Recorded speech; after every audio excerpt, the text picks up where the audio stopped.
درې سيزونه داسې دي چې د قران او سنت نه دا خبره ثابته ده هغه سره په رزق کې برکت او فراخي راځي او زمونږ استاد کورونه کې هغه درې وړ سيزونه ختمېدو طرف ته روان دي هغه کم دي یو صله رحمی ده رشتہ داری پر رشتہ داری کې گزاره کول دي ضرور خبره برداشت کول د خور خبره وړل د مور او د پلار قار درد او غصه برداشت کول د تر د ماما د کاکی او د ترور دغه خبرې چې کم دینو برداشت کول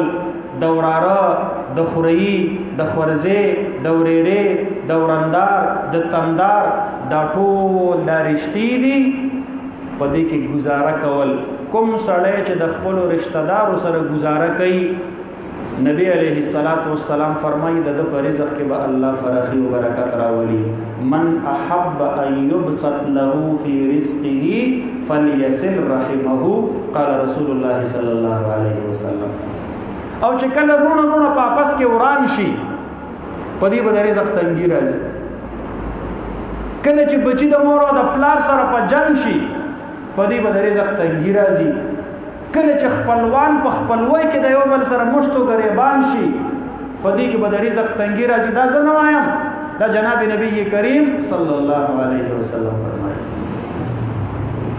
او دویم سیس چې هغه سره په رزق کې فراخي راځي هغه د بیوسه د ناچارو خلقو برخه کول په خپل رزق کې د شلو ګډو یتیمانو کندو دغه برخه کول زمونږ استاد په کورونه کې چې داسې شوکي موږ ورته بس پک نظر باندې وو پرونو داسې مکو دې سره زمونږ استاد د کور د رزق نه برکت اوچتي زمونږ استاد مل حضرت قاری سے مبارک تشریف راوړو محفل ته خپل خبره خلاصو قاری سے په خیر راځي او دریم سیز چې په هغه سره پر رزق کې سپیرواله راځي نحوست پکې راځي د رزق برکت په هغه سره ختميږي هغه څه شه ده په کور کې په جمع باندې خوراک نه کول ما طرف ته متوجه شيخه یو صحابي راځي نبی عليه الصلاه والسلام مبارک ته فرمایي دا الله حبيب ډوډۍ خروخ مړی ګونه دا سوجدا نبی علیہ الصلوۃ والسلام مبارک ورته فرمایي دا سه را تخکاری چې تاسو به ځان ډوډۍ خورئ په جمع کې برکت وي خو خو زمونږ په دې کلو کې چې کم ماشوم ځان له پلوخ کې اونګله واخستو ځان له وکې ناستو نو د مشران وتوي الکه صد اندوانو رواجم شروع کړي د ارشړې ځان لکې نه دا صدا کو نه د مشران ته پته نن سبا مور او پلار په دې تم ناستوي چې دا ځامن به میرا سره په ډوړې کې نو پسړه کې مې اوسو خبرې دي دا ورته په دې ډوړې کې وکما صد ژوند تجربې مې دي د شپېتو او یو کال تجربه کار سپینګیره را سره پکور کې وی خداغه نه خوګه مشوره چا وانه هیستل د دې پلار نه دې زوی دا معلومه نه کړل چې زمون خیرخوا څوک دی او بدخوا څوک دی پلار ستا دوست څوک دی ستا ملګری څوک دی حالان کې حدیث مبارک کې راځي ان من ابر البر الوصله مع ود ابي پنه کو کې د ټولو نه لوی نیکی دا چې د پلار د دوستانو سره خېګړه وکړي نو زامنو ته نن پته نشته چې زما د پلار دوستان شوق دي نو خېګړه به ور سره سوي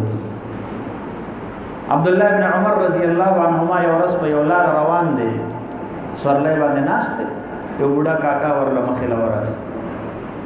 حدیث صحیح دی د مسلم شریف زر د خپل سورلې نه راکوش عبد الله ابن عمر رضی الله عنهما اول خپل پټکې رواغستلو دا بوډا کاکا پسر یې کې خور او بیا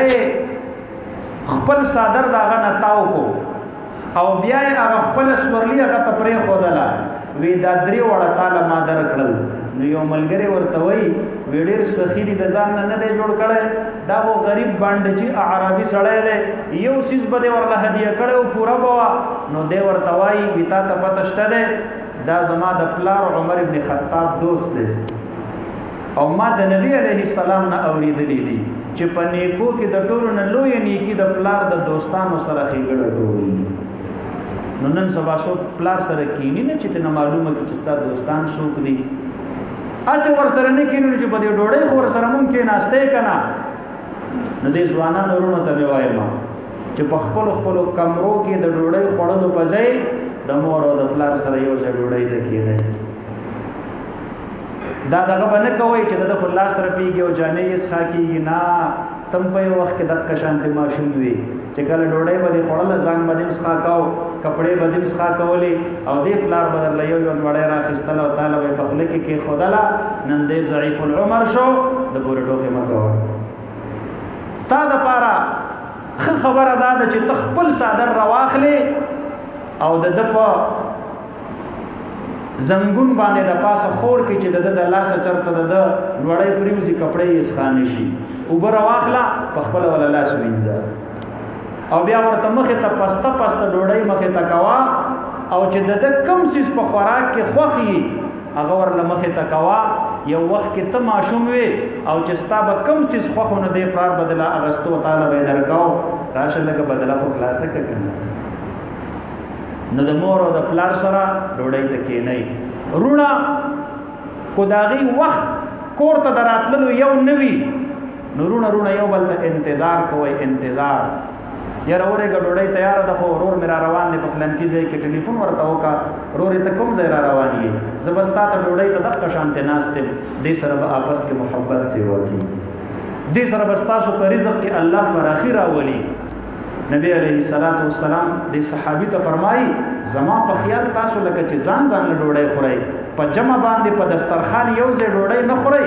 د دې وجه نه تاسو په رزق کې برکت نشته د تاسو مړېږئ نه